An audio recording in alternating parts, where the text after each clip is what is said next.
The wind howled through the jagged cliffs, carrying with it the sharp scent of pine and cold stone. Ryan Carter's boots skidded on loose gravel as he lunged forward, heart pounding, pulse roaring in his ears. 20 feet ahead, a scream cut through the mountain air. A woman's fingers clung desperately to the edge, her knuckles white, her boots kicking against nothing but empty space. The drop below was a sheer wall of rock and shadows. One slip, and she'd be gone. Before we dive in, drop a comment with where you're watching from, and don't forget to hit subscribe for more videos like this. Let's begin. "Hold on," Ryan shouted, voice rough against the biting wind. He dropped to his knees, gravel biting into his palms as he reached toward her. Her eyes, wide, terrified, and glistening with panic, locked on his. "I can't. My arm's slipping." "Don't you dare let go," he barked. The same tone he used when pulling his 8-year-old son away from busy streets. He flattened himself on the ground, stomach pressed against the cold rock, and stretched out his arm until his shoulder burned. She tried to lift her other hand, but the movement only sent pebbles tumbling into the abyss. Her scream was strangled. Ryan didn't think, he acted. With one arm braced against the ground, he hooked his other hand under her wrist. Her skin was icy, the muscles trembling from exhaustion. "I've got you," he said, gritting his teeth. Her gaze flicked to the edge, then back to him. "You can't hold me." "I've held worse," he cut in, voice low and steady, even though his own muscles screamed in protest. "Look at me. Not the drop. Me." Her breathing hitched, but she did as he said. With a growl of effort, Ryan hauled her up inch by inch, the strain searing through his back. The moment her knees cleared the edge, they both collapsed onto the dirt, gasping. For a few seconds, the only sound was the wind whipping over the cliff and their ragged breaths. She rolled onto her side, hugging herself, her face pale under the streaks of dirt. You just saved my life." Ryan sat back, resting his forearms on his knees.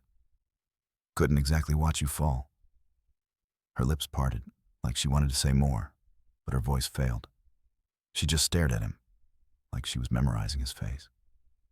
Ryan stood, brushing the grit from his hands, and offered her his arm.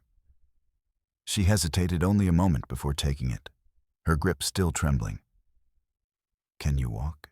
he asked. She nodded faintly. "Yeah, I think so." But as soon as she put weight on her ankle, she stumbled. Without a word, Ryan slid an arm around her waist and steadied her. "Easy, one step at a time." The trail was narrow, hugging the cliffside with nothing but a frayed rope as a barrier. The wind kept shoving at them like an impatient giant. Ryan positioned himself on the outside, shielding her from the edge. "Why were you even out here alone?" he asked, after a moment. Her gaze stayed forward. "Photography. I wanted to get a shot of the valley at sunset. Guess I wasn't paying attention to my footing." Ryan's jaw tightened. "Not worth your life." "I know," she murmured, her voice quieter than the wind. They reached a flatter stretch where the pine trees crowded closer, muffling the gusts. Ryan stopped and pulled a flask from his jacket. "Here, water." She accepted it with both hands, sipping slowly before whispering, "Thank you. For everything." He shrugged, looking away toward the distant mountains. "If I were in trouble, I'd hope someone would do the same." The sound of shifting gravel made him glance back down the trail. His son Tyler was jogging toward them, a small backpack bouncing against his shoulders. "Dad," Tyler called, breathless. "I found the campsite you were talking about." But his words cut off when he saw the woman, his eyes widening. "What happened?" "She slipped," Ryan said, keeping his tone light. But she's okay now. Tyler looked between them, then stepped forward, offering his hand like he'd seen his father do 100 times. "Hi, I'm Tyler." The woman smiled faintly, taking his hand. "I'm Claire." Ryan noticed the way she held Tyler's handshake a second longer, her expression softening. He couldn't place why, but there was something behind her eyes, something that made him think this wouldn't be the last time they crossed paths. They walked for another 15 minutes, weaving through jagged rock and shadowy pine groves until the faint glow of the campsite flickered ahead. The smell of wood smoke mingled with the crisp mountain air, wrapping around them like a blanket. Ryan guided Claire toward a flat log near the fire. "Sit. Keep that ankle up." She eased down with a faint wince, the flames painting her face in warm gold. Tyler crouched near the fire pit, poking at the embers with his stick, sneaking glances at her like she was some mysterious character out of one of his adventure books. Ryan dug into his pack, pulling out a sealed pouch. "Not gourmet, but it's hot." He poured steaming water into it, stirred, and handed it to her, along with a camping spoon. Claire blinked, clearly surprised. "You're giving me your dinner?" "Got another in the pack," he said simply. Truth was, he didn't. Tyler's portion was in the other pouch, but Ryan had gone without plenty of times before. She hesitated, then took a bite, her shoulders loosening with each mouthful. "It's better than you're making it sound." Tyler grinned. "Dad's picky. He says mountain food's not real food unless you're hungry enough to eat your boots." Ryan shot his son a mock glare, but Claire's laughter carried into the night air. It was soft, almost uncertain, like she hadn't laughed in a while. When she finished, she set the pouch aside. "I really don't know how to thank you." Ryan leaned back, hands braced on the log. "You don't have to." But she shook her head, something fierce sparking in her eyes. "Number, you do something like that for someone? You don't just... Forget it. You changed the course of my life today." He wasn't sure how to respond to that, so he looked at the fire instead. "Just glad you're in one piece." The flames cracked, sending sparks drifting upward. Claire's gaze followed them, but Ryan caught the flicker of sadness in her expression before she masked it. After a moment, she asked, "Do you come out here often?" "Yeah," Ryan said, "when I can. Gives Tyler and me some breathing room from everything else." Tyler chimed in. "We go fishing in the mornings, and Dad makes the best pancakes in the world." Claire smiled, but it didn't quite reach her eyes. "Sounds peaceful." Ryan didn't press. Years of reading people had taught him when someone wasn't ready to talk. But deep down, he had the feeling her story wasn't as simple as a photography trip gone wrong. The fire hissed softly as Ryan tossed another log into the flames. The shadows around their small campsite deepened, the pines swaying under a restless wind that whispered through the branches like a warning. Tyler had curled up in his sleeping bag, his breathing slowing as the warmth and exhaustion of the day took hold. Claire sat with her hands wrapped around a tin mug of tea Ryan had brewed for her. She stared into the fire, the orange light flickering across her face, throwing her features into shifting planes of light and shadow. There was a certain stillness in her now, but not the peaceful kind. It was the kind that comes when someone's holding back more than they're willing to show. Ryan leaned forward on his elbows. "That ankle needs ice. Tomorrow we'll make it down to the ranger station. They've got supplies." She nodded, her fingers tightening around the mug. "Thank you for not asking too many questions." He tilted his head, studying her. "I figure you'll tell me what you want to when you want to." Her lips twitched in something that might have been a smile, but it faded quickly. Most people aren't like that. They dig even when they know it'll hurt. Ryan shrugged, eyes dropping to the fire. I've been on the other side of it. Lost my wife a few years back. Everybody wanted the details. None of them needed them. Just made the hole bigger. Claire's gaze flicked up sharply, locking onto him for a beat longer than necessary. I'm sorry, she said quietly. Don't be. Tyler's what keeps me steady. Everything I do's for him. The crackle of the fire filled the silence between them. It was thick, heavy with things unsaid. Then Claire's shoulders sank, and she took a deep breath. I wasn't up here for photos, she said finally. Ryan didn't react outwardly, but his focus sharpened. No? She shook her head, eyes glistening in the firelight. I was running. Not from the law, nothing like that. But from people who don't take no for an answer. I thought I'd be safe if I went far enough off the grid. Ryan's jaw tightened. Someone after you? Claire's voice was low, almost swallowed by the wind. Someone powerful. Someone I used to trust. I've been looking over my shoulder for months. I was supposed to meet a friend at a cabin nearby, but I got lost in the trails. And then, her throat closed around the memory of the cliff. Ryan sat back, his mind turning over her words. He didn't ask for names. He could see in her eyes she wasn't ready. But the guarded way she held herself told him this wasn't over. Whoever she was running from might not stop until they found her. You're safe here tonight, he said, his tone quiet but steady. Nobody's getting past me without a fight. Her eyes softened at that. And for the first time since he'd pulled her up from the edge, some of the tension in her face eased.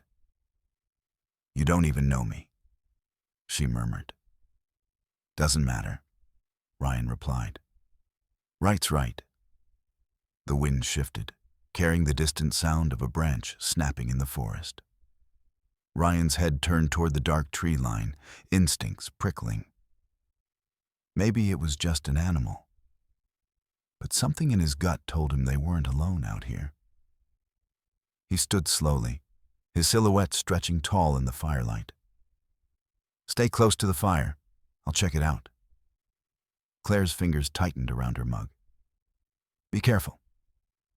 Ryan gave a faint smile, one corner of his mouth lifting. Always. He disappeared into the shadows beyond the camp, the crunch of his boots fading into the night. Claire stared after him, her heart pounding for reasons she didn't want to name. In the darkness, Ryan scanned the trees, his ears straining. Another snap, closer this time. He lowered himself slightly, eyes adjusting until he caught a flicker of movement, a shape slipping between the trunks, watching. He didn't call out. Whoever it was, they weren't stumbling around by accident. And that meant one thing. Claire's troubles had followed her here. Ryan crouched low, every sense straining against the quiet thrum of the forest. The firelight from the campsite was just a faint glow behind him now. Swallowed by the dense wall of trees, he could hear the wind combing through the branches, but underneath it, there was another rhythm. Slow, careful, deliberate. A twig snapped again. He pivoted toward the sound, scanning the shadows until his gaze locked on the faint silhouette of a man. Tall, broad-shouldered, moving with the kind of precision that said he wasn't just out for a midnight hike. His face was hidden beneath a hood, but Ryan could see the glint of something metallic in his hand. Not good, Ryan muttered under his breath. The stranger took a step closer to the campsite, his gaze locked in that direction. Ryan moved fast, angling to intercept without making a sound. He'd learned long ago in the army, and in the hard years after, that you never let trouble reach the people you're trying to protect. When he was close enough, Ryan stepped into the man's path. "Lost?" he asked, voice steady but with an edge sharp enough to cut. The stranger froze, clearly not expecting someone to be between him and his target. "Just passing through," he said. But his tone was wrong. Too flat, too rehearsed. "Then pass through somewhere else," Ryan said, his stance unmoving. The man shifted his weight, his free hand disappearing into his jacket. Ryan's eyes tracked the movement, tension coiling through his muscles. "Easy," Ryan warned. "You don't want to find out what happens if you keep reaching." For a beat, neither moved. Then the man slowly pulled his hand out again, empty, and took a step back. But Ryan didn't relax. "Who are you looking for?" "No one," the stranger replied, but his eyes flickered just for a second, toward the glow of the fire behind Ryan. That was all Ryan needed to know. "You've got 5 seconds to walk away," Ryan said, his voice dropping to something low and cold.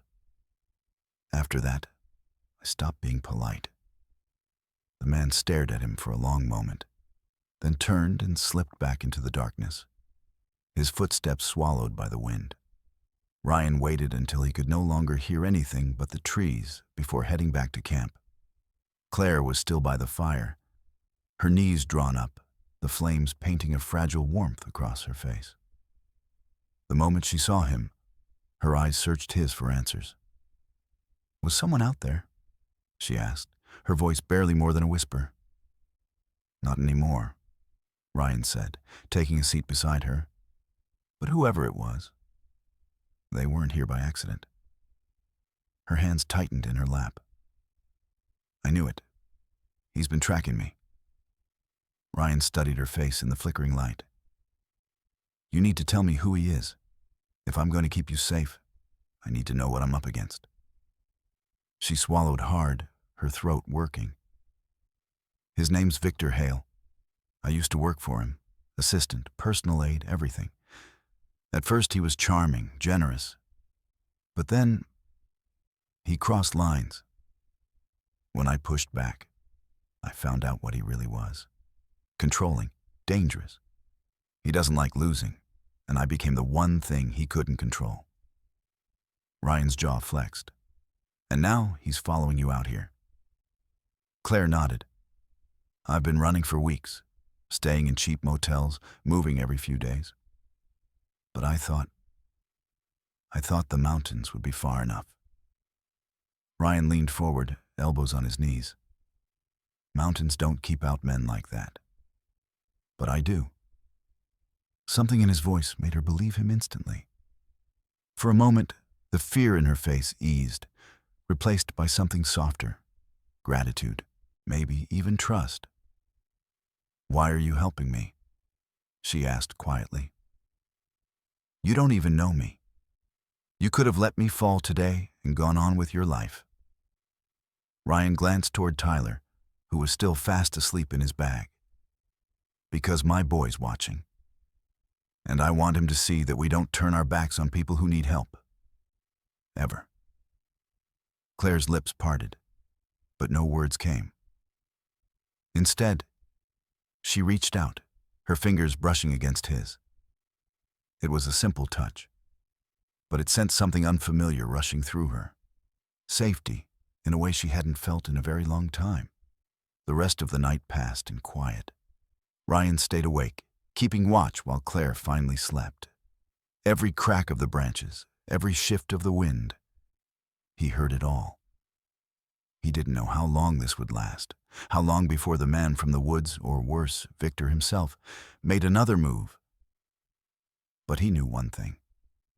If they came, they'd have to go through him.